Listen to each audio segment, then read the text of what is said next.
So we gotta talk about how Bill Maher, who for everything that you can say about Bill Maher, you know, he's a Democrat who doesn't like Trump, we know, but he does call out liberals and Democrats.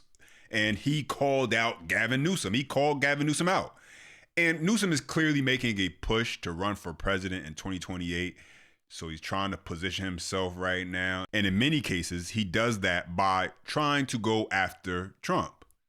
And in the process, lying and just making up things or completely just contradicting himself just so he can try and score points. And so Bill Maher, who is clearly liberal and probably more in that old school liberal type of way, calls out Gavin Newsom, calls him out for his hypocrisy to his face. And so we got a lot to break down and get into. And if you are enjoying the content, go ahead and smash that thumbs up button. That's the best way you can let me know.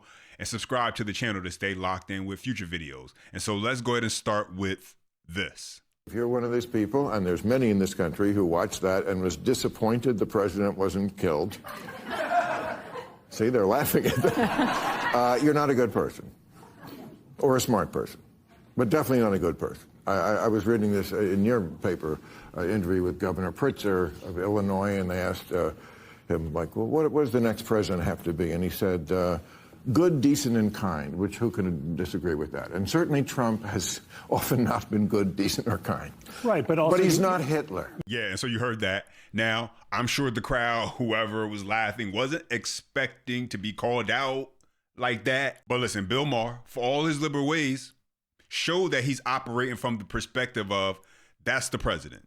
You don't have to like him, which Bill Maher doesn't. You don't have to agree with him, which Bill Maher doesn't. You don't have to think he's doing a good job, which Bill Maher doesn't, but he's still the president. And to laugh or be disappointed that he wasn't taken out by the gunman at the White House Correspondents' Dinner, that's low. And as he said, that's sick. And that's un-American. That is the perspective Bill Maher, despite all his disdain for Trump, he's conveying here. And I can at least respect that. And before we get into him calling out Gavin Newsom, let's get into this because he does it one more time here. Take a listen. This is mainstream. I mean, it's funny because I remember when the shoe was on the other foot, and the liberals used to always say, and they were right to say it, that a lot of this very violent rhetoric that we hear on the left, it inspires the borderline personality to then do something. And they were right. I never thought they were wrong. But the shoe's on the other foot now. I mean, it's on both feet, but you got to own this kind of rhetoric. And, you know, if you call Trump, this is why I was against this, he's Hitler bullshit. I mean, if you really believe that he is a Hitler McPedophile, then you kind of have to kill him. That's the mentality they have. This is mainstream. I mean, it's funny because Bingo. Well, you got Democrats, liberals constantly pushing a message that says how the president is the worst of the worst, how he is committing atrocities on a Hitler-type level. Matter of fact, they call him Hitler. Well, morally, there are people who hear that. And because they believe it, because they drank too much of the blue Kool-Aid, they feel obligated and justified in their actions. That's how you can get a Cole Allen, who, if you read his manifesto, he wasn't some ranting lunatic. No, he was just a guy who sounded like he had been programmed by the liberal media, by Democrats. He fed into all the talking points and thought since no one else is going to do it, no one else is going to stop Trump, he should. And I find it impossible to believe that Democrats do not know the danger of their words and how people can use them to attempt to do some insane things. I don't believe for 1 second that Democrats like Hakeem Jeffries, Chuck Schumer, Ilhan Omar, Brandon Johnson, Gavin Newsom are just unaware. No. And so that brings us to our next clip where Bill Maher calls out Gavin Newsom. Take a listen. He's not doing anything to try to unite this country in any way, shape, or form. And, you know, for me, that's to me, that's the biggest reflection of this moment is how just the sewer that we're now living in because of Donald Trump. And he's allowed all of it us to feel free to shove again. And I think, if nothing else, forget. But but many people would say that you are imitating him. You, among all the people who may or may not be running you're the one who kind of imitates his style with the trolling. Wow. Wow. And so Bill Maher called him out. Like, hold on. You're just trying to be a Democrat version of President Trump. Now all of a sudden you're a troll. Now all of a sudden you're trying to talk like you're this unfiltered guy who tells it like it is, who isn't going to back down and he's going to talk and say what's on his mind. But Gavin Newsom, he's so fake and so fraudulent, he doesn't realize just how cringeworthy that is. With You're suing Fox now, I understand. You're suing, that's well, right we're out going of the into discovery. Fox better look to settle right now or apologize for defamation. But okay, but that sounds exactly like what he does. Suing media? Different point. Well, then don't defame, don't lie. And, Fox is again, a but that does network. sound like him. Wow. And so Bill Maher calls him out. And listen, you don't need to be a Democrat to appreciate the fact of what Bill Maher does right here. Listen, the fact that he's a Democrat and he's calling out Gavin Newsom, he's not just simply going to say, okay, well, since we're both support the same party, I'm just going to kind of go along with what you're saying. And, we're going to hold hands and skip down, liberal lane. I think we need that on both sides, specifically when you talk about Democrats and media, liberals in media. I think you should have people who are willing to call out those who are in charge, call out your elected officials. Same thing on the Republican side. I think we need conservative voices who are going to call out Republicans, because there are plenty of Republicans out there who need to be held accountable, who aren't doing a great job. I mean, look at Congress. And so I can appreciate what Bill Maher is doing here, even if I don't agree with what he's saying when it comes to most issues or his stance when it comes to things he thinks about Trump, but he is willing to at least call out his party and call out the people representing his party on the BS when they're doing it. He's doing it right here, saying, listen, you sound just like this guy. You're talking about defamation and suing, and that's just like, and mind you, Trump won. Trump, he won, so there was legitimacy there. And so Bill Maher is calling Gavin Newsom out on a lot of the things that Newsom says and does that, quite frankly, come off as just fake, performative, and doing it just in order to try and win votes and win over the people. It lacks any bit of authenticity. Whenever you hear Gavin Newsom speak, he sounds like he doesn't, it sounds like he's allergic to being authentic. It only gets worse because he's trying so hard to be that. He's trying so hard to be this Democrat version of Trump, but it just comes off as just so fake. Is there anything you're going to say California was too far left on? Because I feel like if you don't, I think a lot of the country is not going to listen. Yeah, look, I think there's a lot of things that, I've said this in the past, things I could have done better, more. I look back at COVID. We just put out a detail, over 1,000 pages, of what we did right and wrong during COVID as it relates to the issues of outdoor and beaches being shut down, schools being shut down for too long. But we also made the point we had a lower death rate than any other large state, that our economy recovered faster than any other large state, and we have one of the fastest vaccine rollouts in the country. So there's good and bad. And on the issue of housing and homelessness, what we could have done more aggressively sooner. But on social issues, where I think you tend to be leaning in towards, I've made my point of view known as it relates to issues of sports and transports, which I just think it's not being transphobic. To common sense. Yeah, and so because Gavin Newsom, even though it's only 2026, because he is looking ahead at the 2028 election, because he is gearing up for that and early campaign mode, looking to sculpt in a specific type of image, looking to try and distance himself away from his far left ideology. Now he's going to start to say a lot of the things that at least people can attempt to get behind, or he hopes people can attempt to get behind. And so, now suddenly trans athletes, men competing in women's sports, suddenly now, that's common sense. Suddenly now he has a different perspective. But I tend to lean more towards the idea that it's become more politically advantageous for him to say these things. And like I said, the guy is such a scammy, just cringe type of politician that make you feel like you got to wash your body, make you feel like you need to take a bath after you finish just listening to him talk. how much of it can you really believe that that's what he really thinks? That, I mean, if you vote for this guy, whoever does, that he just won't flip flop on it when he gets in office, because now who's going to really like stop him if he wants to write a executive order? But let's get into this last part where Bill Maher slaps around Gavin Newsom over California's endless money pit. And Gavin Newsom seems to have an answer for everything. Like I said, he is one of these guys who he's going to say what he needs to say in order to make himself look good. But here we go. Let's take a listen. The other side, what they're going to say, though, is, but have you seen the stats from California? Good. What?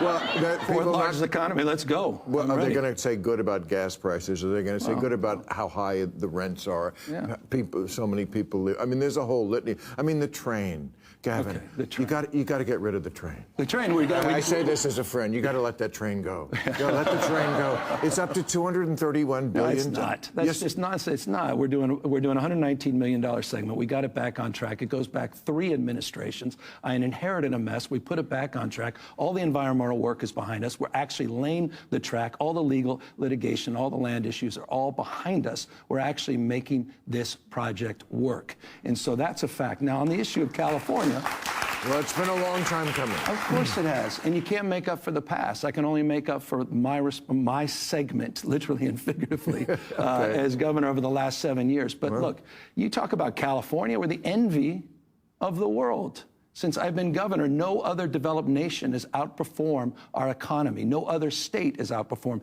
the economy of state of California. I think people feel that They may not feel that in every way, shape, or form, but we dominate in every key industry. We dominate in manufacturing, agriculture, hunting jobs, forestry jobs, more scientists, more Nobel laureates, more researchers, more the higher system of higher education, the finest in the world, more venture capital. You talk about the future, you're talking about California and AI and quantum, on fusion, on space.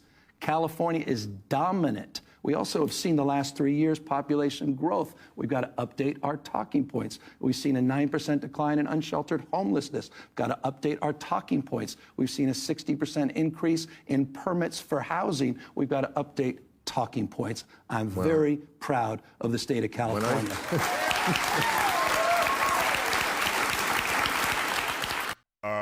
Yeah, and so you got Gavin Newsom getting up there and start to do what he does well. I'll give him credit for that. Throw out all the shiny numbers and things that California has to offer.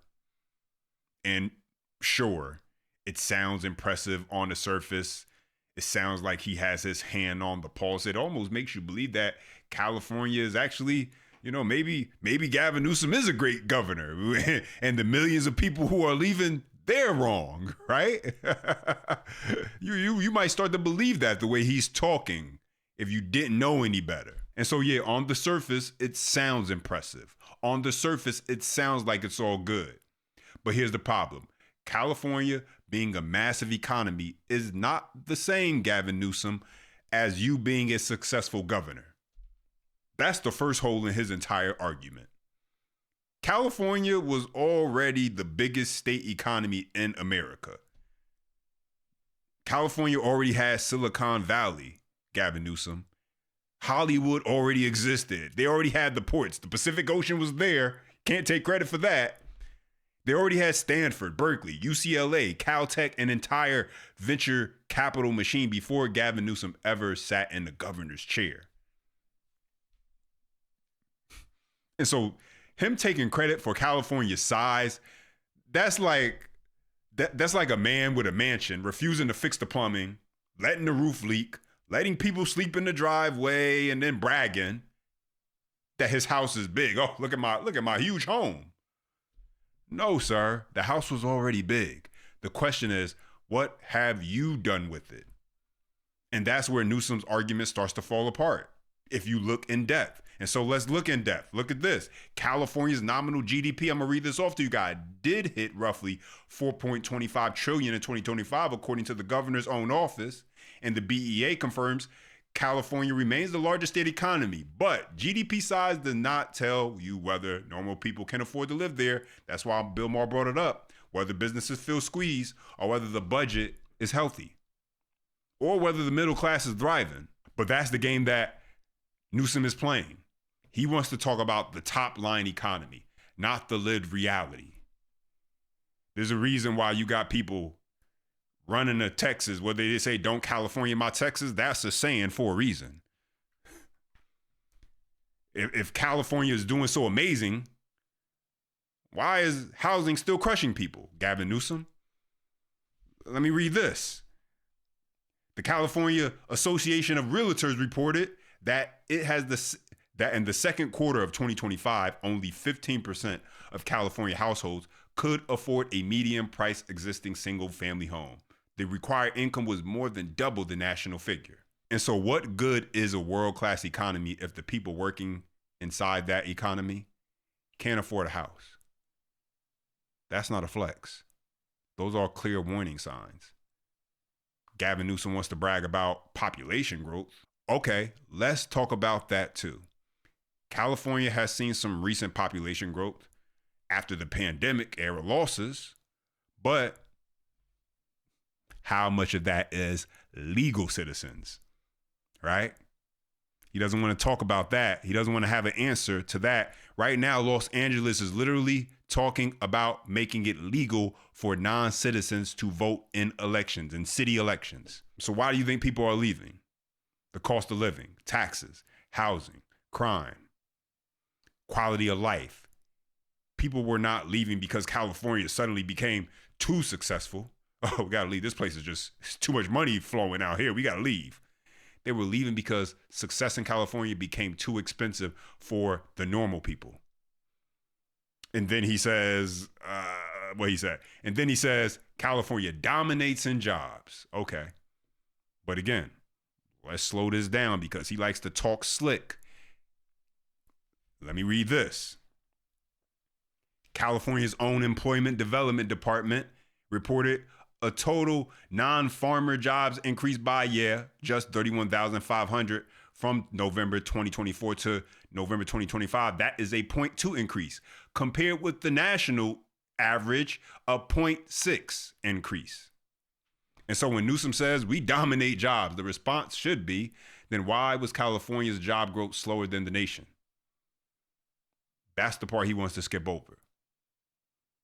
He wants the credit for the size of the labor market, but he does not want accountability for performance of the labor market. Same thing with manufacturing. California has a huge manufacturing base because California is huge. But the question is not whether California has manufacturing. The question is whether California is becoming easier or harder for manufacturers to operate in. Higher energy costs, higher taxes, higher labor costs, regulations, litigation risk. Those are not conservative talking points. Those are real cost pressures. And so if the state has a massive manufacturing sector because it has 39 million people and decades of industrial infrastructure, that does not automatically mean Newsom's policies are helping it. Ask the corporations that are deciding to run to Texas. He brings up agriculture. California has powerful agriculture, right? Nobody denies that. But again, Gavin Newsom did not create California's climate, soil, Central Valley, the water system, agriculture history, none of that. And if anything, California farmers have spent years fighting over water policy, regulation, labor costs, and environmental restrictions. And so when he brags about agriculture, it's very simple. Gavin, you don't get to take credit for dirt, the weather, and the farmers while ignoring what your government has done to make their lives harder. Then he says scientists, education, and venture capital. Again, California has elite institutions. True. California world-class universities. True. California has major research hubs. True. But that's exactly the point. California has so many built-in advantages that it should be almost impossible to mess it up. And somehow Gavin Newsom, he's managed to do that. Because inside the richest state, you still have a massive affordability crisis, a massive homelessness crisis, budget pressure, crime concerns all throughout the major cities, business frustration, and a middle class that keeps looking for an exit. And so listen to this. A Housing and Urban Development 2024 homeless report showed California and New York had the highest number of people experiencing homelessness. California Senate fact sheet using the homeless and urban development data said California had over 187,000 homeless people, about 28% of the nation's homeless population, with 66% unsheltered. And so this is the question that Newsom does not want to answer. How are you, the fourth largest economy in the world, and still leading the country in homelessness? That is the contradiction, because Newsom wants to measure California by billionaire wealth, venture capital, and GDP. But normal people measure California by rent, gas, taxes, homelessness, safety, schools, and whether their kids can afford to stay in the state they grew up in. And on those issues, California does not look like a model. It looks like a warning. California is not succeeding because of Gavin Newsom. California is surviving in spite of Gavin Newsom. Because when you start with Silicon Valley, Hollywood, the ports, agriculture, defense, tourism, elite universities, and a massive population, of course, your economy is going to be big. Congratulations. Color me shocked. The real question is, are the people better off, Gavin Newsom? Can they afford their homes? Can they start businesses without being buried? Can the middle class stay? Are the streets safe, clean? Is homelessness down? Are schools improving? Is the budget stable? Are companies more confident? Are families moving in because they see opportunity or moving out because they see no future? That's the real scoreboard with all of this. And so you got Gavin Newsom standing there bragging about California's economy. Congratulations, Gavin Newsom. You inherited the richest state in America and somehow still managed to make it unaffordable, overregulated, overcrowded with homelessness, and financially unstable.